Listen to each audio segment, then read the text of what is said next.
সকালে ঘুরে ঘুরে গেছে রাস্তা বৃষ্টিপাত বৃষ্টি ঘুরে মাথা লাগানোর পরে রয়েছে আর কি।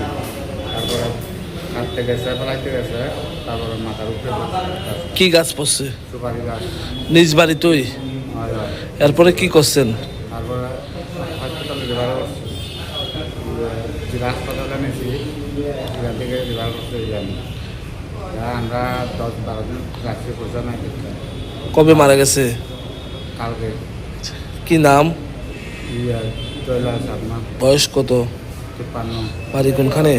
বাড়ি নালকাটা, বৃহত্তম নালকাটা। নালকাটা। উনি কি কাজ করতো? কৃষিকাজ। তোমার কি লাগে? বড় গাছ। চিকিৎসা পাইছিনি? জীবিত ভালো? হ্যাঁ, চিকিৎসা করছিনি ভালো? চিকিৎসা করছে।